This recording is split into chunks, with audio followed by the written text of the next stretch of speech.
I always thought fate favored dramatic scenes, chance glances at the train station, pouring rain, a dropped cup that causes two people to collide. But my morning was ridiculously ordinary. I was sitting in a small cafe on the corner of Via dei Servi, sipping cappuccino and leafing through documents for a new deal. I was only in my third week in Rome. I'd come from Lyon to close the sale of a historic apartment. The client was leaving the country, and I had to handle everything on the spot. I was nervous. A new city, a different language, unfamiliar faces. Everything was happening too fast. And then I heard his voice for the first time. "Excuse me, mademoiselle, is this yours?" I looked up and saw a man holding my dropped pen. It sparkled in the sun, and his fingers looked as if he were holding something precious, not plastic. "Thank you," I said, smiling shyly. He bowed his head slightly. "Lucas," he introduced himself, as if the name meant something. "Sophia," I replied. He wasn't Italian, more like French or Belgian. Tall, with a slight accent and a look that hid something a little too confident. I noticed the watch on his wrist, expensive, but not pretentious. A man who knew how to be discreet, but not modest. "Do you work here?" he asked, sitting down opposite me, as if we'd known each other for a long time. "Temporarily. I work in real estate." "Oh. Then you probably know what the perfect home looks like." I grinned. "Sometimes better than those who live in it." He laughed, easy, sincere. And for some reason, that sound stayed in my memory. We talked for over an hour. About Rome, about France, about life, in which coincidences often turn out to be more than just coincidences. He talked about his hotel investments, about projects in Nice, about his short stay in the city. I listened without interrupting. He had a rare gift, to speak simply yet convincingly. When he stood up, I thought I might never see him again. But he leaned over, picked up a napkin from the table, and quickly wrote something down with a pen. "Call me if you want to see the real Rome." And a phone number. That evening, I twirled the napkin in my hands for a long time. The apartment was stuffy, and the voices of tourists and the smell of roasted almonds drifted in from the street. I didn't know what to do. Call? Why? I'm not one to build stories out of chance encounters. But after 2 hours, the phone finally found its way into my hand. My finger automatically pressed the dial button. "Hello? I was hoping you'd call," his voice rang out. "Why?" "Because you look like you've been waiting for an adventure for a long time, but you're afraid to admit it to yourself." I fell silent. His words stung. "Perhaps you're mistaken. Perhaps. But tomorrow morning I'll still show you the city." And I agreed. The next morning, he was waiting at the entrance to my building. A white shirt, sunglasses, the scent of a leather belt and fresh coffee. He handed me a small bag. A croissant. I don't risk taking women around Rome on an empty stomach. I laughed. And for the first time in a long time, I felt simply happy. We walked all day. The Trevi Fountain, the narrow streets, St. Peter's Basilica, the bridges over the Tiber. He told stories as if he knew every stone slab under his feet. Sometimes his hand would accidentally touch mine, and those brief touches carried more electricity than 1,000 words. That evening, he drove me home. I wanted to thank him, but he only said, "Don't thank me. This is just the beginning." And then he added, looking straight into his eyes, "I'm glad I met you, Sophia." Sometimes you have to travel thousands of kilometers to find someone worth staying for. I didn't know what to say. I just smiled. And when the door closed behind me, my heart was beating too fast. I barely slept that night. I tried to explain to myself that it was just a coincidence. That I shouldn't feel this way. But the truth was, I couldn't stop thinking about him. And at that moment, I couldn't even imagine that this morning would be the beginning of a story in which I would lose everything. Rome has a way of enchanting you. It doesn't do it loudly. It simply lets the sun glide over the walls of the houses, making you forget how long it's been since you left the house. It was like that on those days when I saw Lucas almost every evening. It was as if he appeared out of thin air. In every call, in every text, at every turn of the street. I stopped counting how many times he made me laugh. And before I knew it, I started replying to his messages faster than to his friends, and caught myself picking out a dress just in case he asks. "You're too trusting," my mother would have told me if she'd been there. But my mother was in Lyon, and I was in Rome. And trust seemed like air. One evening, he invited me to dinner. Not a restaurant, an old house on Trastevere Hill, which he supposedly rented for work. The city hummed below, while above us floated light clouds and the scent of lavender from the garden. "I cooked it myself," he said, opening a bottle of white wine. "You know how?" I asked, surprised. "No, but I like making an effort for someone who deserves it." We ate seafood pasta. He told me about growing up in Marseille, about the first time he lost money and friends, and how he learned to start over. I listened and believed, because his voice held that rare combination of confidence and vulnerability that makes you want to be close. When he touched my hand, I didn't pull it away. I just looked, and saw the candlelight reflected in his eyes. We sat there, while the city below us lived its own life. A few days later, he asked me to go to the coast with him. "Just for the weekend," he said. "You deserve a break." I hesitated. Work, reports, clients. But he was persuasive. We were driving along the highway by the sea. The wind tangled my hair, and he kept glancing at me, as if he wanted to say something. "Sophia, have you ever done anything crazy? Like going somewhere unexpected?" I laughed. "Probably right now." He smiled, and the moment seemed perfect. The water sparkled below, and I felt alive. At the hotel, he quickly arranged everything. "I come here often," he said casually. Then he added, "And now I have a reason to come more often." The room was spacious, with a balcony and a sea view. He ordered champagne, but drank little. I saw him checking his phone from time to time, for messages he didn't show. When I asked who was writing, he chuckled. "Work. I can't do without it." I believed him. Back then, I believed everything. We spent that evening as if we'd known each other our whole lives.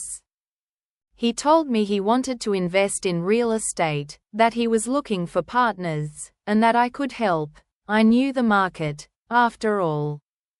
And I listened, feeling how pleasant the word partners sounded when spoken by someone you were beginning to trust. Then we sat on the balcony for a long time, drinking coffee in silence. He leaned toward me and quietly said, "You can't imagine how easy it is to be around you. It's like I'm ceasing to be who I used to be." I didn't know who he used to be, but his words made my heart beat faster. And yet, somewhere deep inside, a strange feeling flashed. Everything was too beautiful, too timely. The next morning, he left on business. He left a note. "I'll be back this evening. Don't miss me. I walked out onto the beach, barefoot on the warm sand, thinking that maybe I really was happy. But he didn't return that evening. He called late, saying he'd be late. His voice was calm, too calm. And for the first time in all those days, I felt a slight chill in my chest. He only showed up the next day, as if nothing had happened. With flowers, a joke, a kiss on the forehead. Are you angry? I was worried. No need. I was just sorting things out. Soon it will be over, and we can really start. Really. The words sounded like a promise. I wanted to believe in him. But something inside me already knew. Whether he was real or not, I'd find out later. When we returned to Rome, he started showing up less often. He was either on business trips, or at meetings, or at some urgently needed signed documents. And then one day he suggested, "You're closing on the apartment soon, aren't you?" "Yes. Almost. Let me help you invest your money wisely. I know how to make it grow." I laughed. "I just need to make sure I don't lose it." He smiled. "That's why you need someone who knows how to take risks." And looking into his eyes, I realized the risk had already begun. Sometimes I think Paris breathed a little differently that day. The air was clear, like a glass of white wine, and just as deceptively light. I walked along the Seine, clutching a bag of freshly bought flowers, and inside me, I felt as if everything was finally falling into place. Mark wrote, called, joked. He became part of my morning, my evening, my heart. He knew how to be there even from a distance. His messages would begin with something simple, "Are you awake?" and end with words that pierced my heart. "Sophie, you have no idea how much I want to just watch you laugh." It terrified me and intoxicated me at the same time. After several months in a foreign country, where I knew no one except my colleagues at the children's center where I worked, his attention became my lifeblood. He knew I had sold my apartment in Lyon, my only real capital. I told him I wanted to buy a small place in Paris, even if it was on the outskirts, so I could stop paying rent. He listened, nodding, and there was a mixture of concern and something almost professional in his eyes. I didn't notice it then. "You have no idea how often I think about us," he said one evening as we sat on the terrace of a small bar near Montmartre. "I think about it being real. For you to have not just an apartment, but a house. For us to build something together." "A house?" I laughed. "You say that as if you're already planning on buying furniture." "Or maybe I am," he replied, looking me straight in the eye. And I believed him. I believed him because I wanted to. Because for the first time in a long time, I felt needed. Mark knew how to create an atmosphere. He could talk about money as if it was something natural, but with such ease, as if he were discussing weekend plans.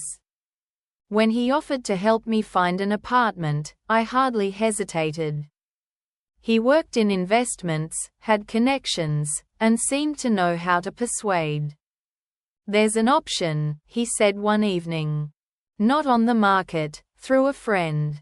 A great price. I just need to put down a deposit before everyone else, so it doesn't disappear. But I don't have all the documents yet." I began hesitantly. "Don't worry. We'll get everything done. I'll help. The main thing is not to miss the moment." His confidence was disarming. That night, I lay awake for a long time, scrolling through the photos of apartments he sent. They all looked like a dream: light, space, ancient balconies overlooking the city. When I closed my eyes, I saw myself standing by the window, in his arms. I wanted to believe that this was the beginning of a new life. The next weeks passed in a blur. He spent the night at my place more and more often. I grew accustomed to his scent, the sound of his footsteps, the way he left his mug on the edge of the table without refilling his coffee. He became part of my space. The flirtation between us was no longer a game, it had become a warmth that filled the house. He would come up behind me, run his hand through my hair, and whisper, "When you smile, I forget why I even work." And I would laugh, unaware that I was imperceptibly giving him everything: my attention, my time, my trust. Sometimes I caught myself thinking I knew less about him than I thought. He rarely talked about his past. When I asked about his family, he would turn the conversation to a joke. But at the time, I didn't pay it any mind. One evening, when I returned from work, he was already home. Wine, candles, and his smile were on the table.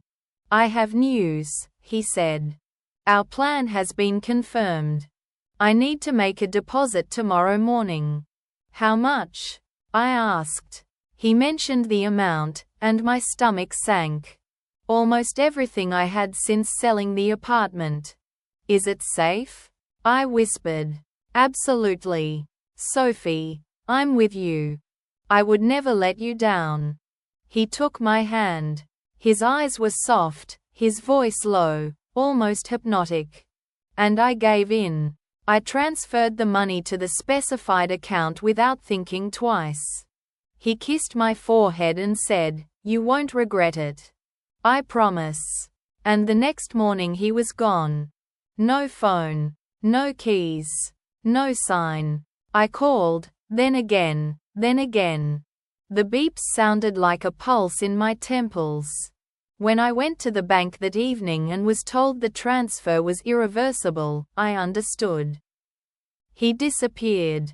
With that money. With my dreams.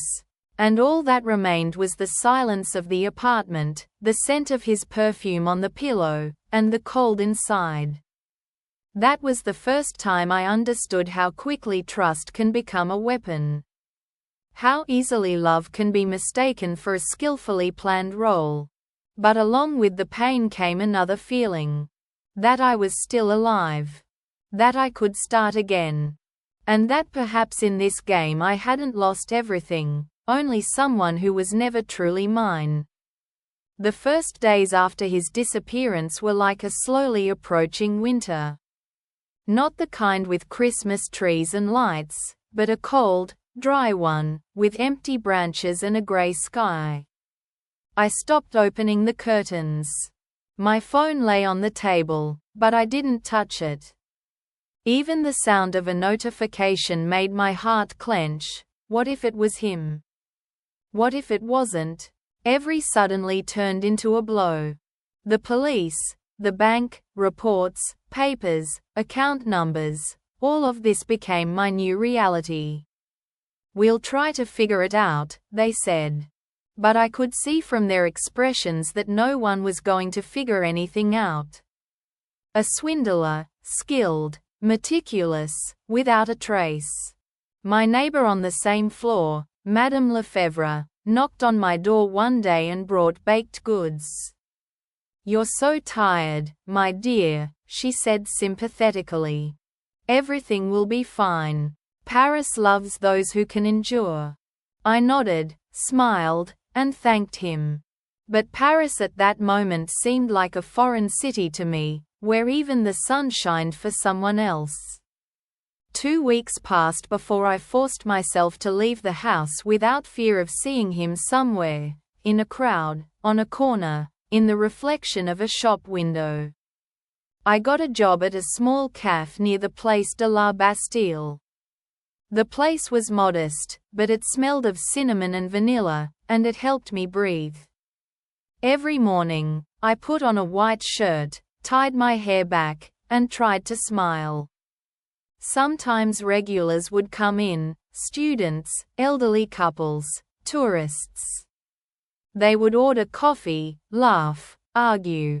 And I stood behind the counter, watching them, thinking how simple happiness looks when you look at it from the outside.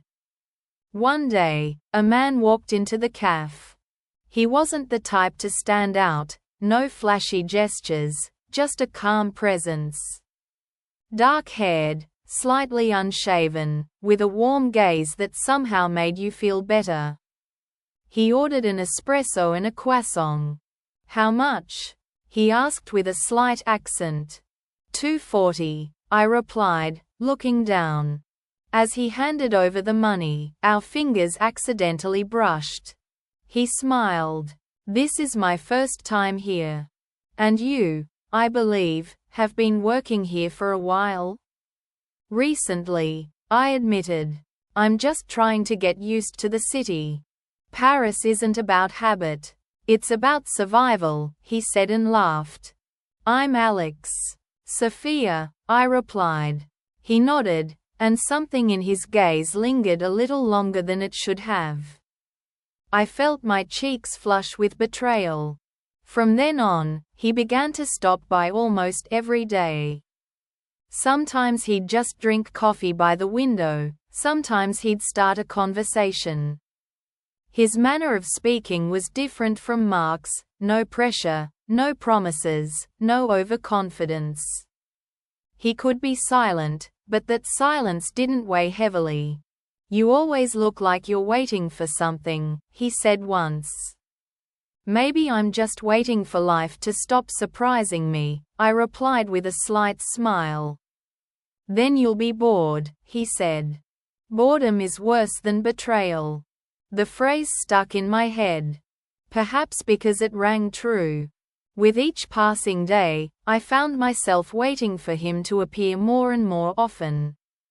The flirtation between us was light, without promises, but that only made me feel more alive. Sometimes he'd simply watch me pour coffee and smile. You even serve the coffee with caution. As if you're afraid to trust the cup. After some people, you even start to fear spoons, I replied, and we both laughed. That laughter was like medicine. Quiet, but effective. Some evenings, returning home, I thought of Mark. Not with pain, but as if I were in a dream from which I'd finally awakened.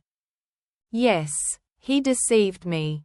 Yes, he stole not only my money, but also my faith in people. But maybe this deception was the only way I could stop being a naive girl waiting for salvation. Now I knew. No one can save you except yourself. A month after I met Alex, he invited me to a photography exhibition. There will be pictures of the city, he said. Paris without tourists. The real thing. I agreed. That evening, I spent a long time choosing a dress, not too fancy, but not too simple either. When he saw me at the entrance, he simply said, "Now I understand why they call Paris the city of love." I smiled, and something inside me came alive again. We strolled through the gallery, laughing, discussing the pictures. He told stories. How one photographer shot the streets at dawn, how another woman caught the reflection of the Eiffel Tower in a puddle after the rain. I listened and thought that maybe not all was lost. Sometimes life really does take everything from us, to give back what was most important. Towards the end of the evening, we stood on the bridge. The city was ablaze with lights, the wind smelled of chocolate and rain. You're smiling again, he said quietly. Yes. Probably because I stopped waiting for it to be over, I replied. He nodded and extended his hand. Then maybe we should start over? I looked at him and thought maybe we should. With each passing day, I thought less and less about the past. Mark stopped appearing in my dreams. Sometimes his face would surface in my memory, like a faded reflection in water, blurred by the first movement. But along with it, the feeling of guilt disappeared. I began to understand that what had happened hadn't made me weak. On the contrary, it showed me how strong I was, that I could survive all of this and not close myself off forever. Alex became part of my new rhythm. He didn't try to intrude into my life.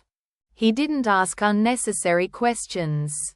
He was simply there, calmly, confidently, as if he'd always known that trust doesn't require vows. Only time and silence. We often walked around the city. He showed me a Paris I'd never noticed before, narrow streets without signs, old bookshops, small cafes where the owners knew the names of all the guests. And with each walk, I seemed to learn to live anew. "You've started laughing more often," he said one day as we sat on the steps by the Canal Saint Martin. "You just stopped expecting life to owe me anything," I replied. "And what if it suddenly decides to give me everything back? Then you'll accept it," I smiled. "But don't have any illusions." He nodded, looked at the water for a long moment, and then quietly said, "I think you're much stronger than you think." A couple of weeks later, he suggested a weekend trip out of town. "There's a small house by the lake. Nothing special, but it's peaceful. Sometimes it's good to just be quiet, away from people." I hesitated. A small voice inside still whispered, "Careful." But I was tired of being afraid. And so I agreed. The drive took a couple of hours. With each kilometer, the city receded, giving way to greenery, the scent of pine needles, and freedom. The house really was simple, wooden, with a fireplace, large windows, and a view of the lake. "Are you sure this isn't an advertisement for the perfect life?" I joked. "No," he smiled. "It's just a place where you can remember that life can be real." That evening, we sat by the fireplace. We talked about everything. About childhood, about fears, about how difficult it can be to trust again after betrayal. "I don't know if I'll ever be able to fully," I admitted. "And you don't have to," he replied. "The main thing is not to close yourself off." He didn't reach closer. He didn't try to break the distance. And there was something more to it than flirtation. It was respect. That night, I couldn't sleep for a long time. The wind rustled outside the window, and somewhere inside, that feeling I'd long tried to forget stirred again. Not pain, not fear, but a light, living anticipation. As if life were reaching out to us again. I stepped out onto the veranda. The moon was reflected in the water, and everything around me seemed almost unreal. "Can't sleep?" I heard Alex's voice. He stood in the doorway, wrapped in a warm blanket. I smiled. "I'm just thinking about how strange everything is. Just recently, I didn't believe I could feel again. And now? And now I'm afraid of losing again." He came closer, stopped beside me, not touching. "You can only lose what belongs to you. And I don't belong to anyone. Just being there." I looked at him and suddenly realized, that's exactly what I was missing. Not promises, not control, not pretty words. Just presence. The next morning, I woke up before him. I made coffee, opened the window, and breathed in the fresh air. The sun was rising over the lake, and for the first time in a long time, my chest felt calm. Sometimes a second chance isn't a new person. It's you, but different. As we drove back to Paris, I looked at the road and thought, if it weren't for Mark, I might never have met Alex. If it weren't for the pain, I wouldn't have known what freedom tastes like. Sometimes life takes you not because it wants to punish you, but because it's making room for something real. Paris was alive with its own noise again. People were rushing about, trams creaked around turns, the air was filled with the scent of coffee and rain. Everything seemed normal, calm. But at some point, I realized I'd been waiting too long for the blow. It came, as always, unexpectedly. It was a typical day at the cafe. I was wiping down the counter when one of the staff members called out, "Sophia, you have a letter. A paper one. The old-fashioned kind." I was surprised. No one ever wrote me paper letters. There was no return address on the envelope. Just my name. The handwriting was familiar, neat, confident, slightly slanted to the right. My heart pounded harder. Mark. I ran my finger along the edge of the envelope. I held it for a few seconds, hesitating to open it.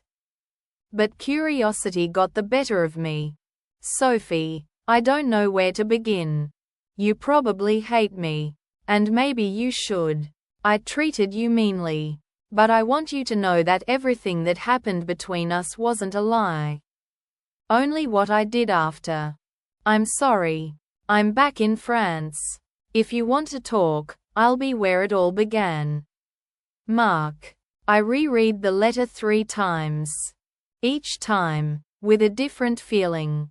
First, anger. Then confusion. Then, a strange warmth. Part of me wanted to throw the envelope away. Another wanted to hear an explanation. That evening, I told Alex.